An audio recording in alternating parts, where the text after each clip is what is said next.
साल है 1568। पुरी का भव्य जगन्नाथ मंदिर, जो लाखों भक्तों की आस्था का प्रतीक है, भीषण हमले की चपेट में है। विशाल पत्थरों से बना यह मंदिर एक ऐसे आक्रमणकारी की क्रूर शक्ति के आगे गिर रहा है जैसा पहले कभी नहीं देखा गया। उसका नाम था काला पहाड़। लेकिन वह कौन था? उसे मंदिर से इतनी नफरत क्यों थी?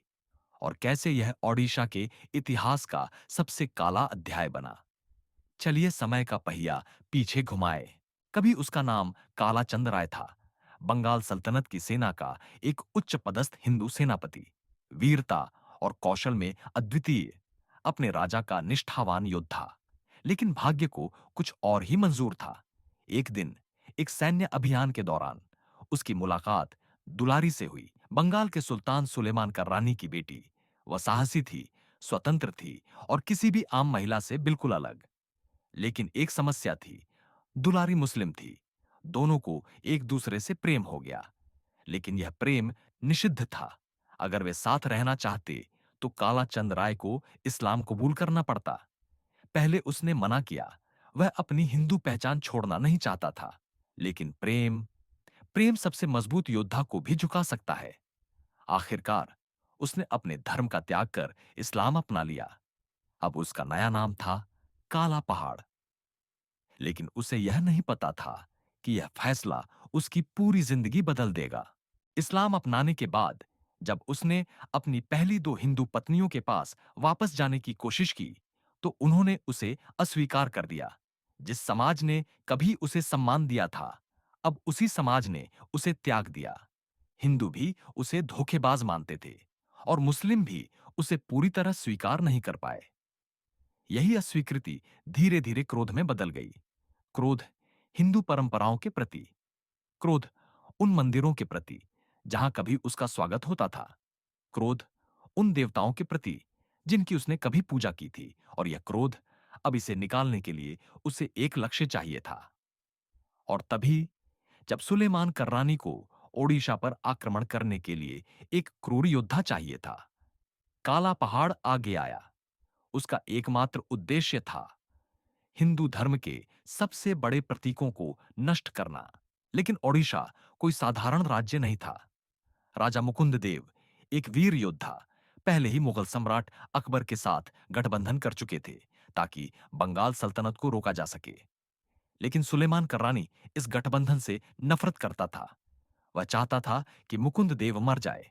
और 1578 में युद्ध शुरू हुआ। मुकुंद देव ने शेर की तरह लड़ाई लड़ी, लेकिन काला पहाड़ की सेना बहुत ताकतवर थी। राजा पराजित हुए, कैद हुए और अंततः हत्या कर दिए गए। अब ओडिशा पूरी तरह असहाय था और काला पहाड़ का एकमात्र लक्ष्य बचा था ओडिशा के सबसे पवित्र मंदिरों का विध्वंस। पहला निशाना, जगन्नाथ मंदिर। मंदिर के पुजारियों को पहले ही हमले की भनक लग चुकी थी। उन्होंने भगवान जगन्नाथ, बलभद्र और सुभद्रा की मूर्तियों को एक गुप्त स्थान पर छिपा दिया। लेकिन काला पहाड़ रुका नहीं। वह मंदिर में घुसा। उसने मूर्तियां तोड़ी, नक्काशी ध्वस्त की और मंदिर की पवित्रता को अपवित्र कर दिया। लेकिन उसे मूर्तियां नहीं मिली। गुस्से से बौखलाकर उसने जासूस भेजे। उसे हर हाल में मूर्तियों को नष्ट करना था। आखिरकार उसे खबर मिली, मूर्तियां एक गुप्त द्वीप पर छिपाई गई हैं। वह वहां पहुंचा, मूर्तियों को हाथियों की पीठ पर बांधा और फिर आग लगा दी। लेकिन मूर्तियां जल ही नहीं रही थीं। चाहे जितनी लकड़ी डाली जाए, आग उन्हें पूरी तरह भस्म नहीं कर पा रही थी। दिन बीत गए, लेकिन मूर्तियां राख में नहीं बदलीं। यह देख काला पहाड़ भी डर गया। उसने मूर्तियों को छोड़ दिया और वहां से चला गया। लेकिन ओडिशा अपने देवताओं को नहीं छोड़ सकता था। एक भक्त बिसरा महांती ने मूर्तियों के भीतर बसी पवित्र आत्मा ब्रह्म तत्व को बचाया। उन्होंने इसे मृदंग, ढोल में छिपाकर सुरक्षित रखा। कुछ समय बाद मंदिर फिर से बना और भगवान जगन्नाथ फिर अपने भक्तों के बीच लौटे। कहा जाता है कि बाद में उसे असम के एक हिंदू राजा ने पराजित कर दिया। वह मारा गया। उसका नाम घृणा और विश्वासघात का प्रतीक बन गया। लेकिन जगन्नाथ अमर रहे। आज भी पुरी का जगन्नाथ मंदिर गर्व से खड़ा है, इस बात का प्रमाण कि भले ही आक्रमणकारी आए, लेकिन आस्था कभी नहीं मिटती। तो आपको यह कहानी कैसी लगी?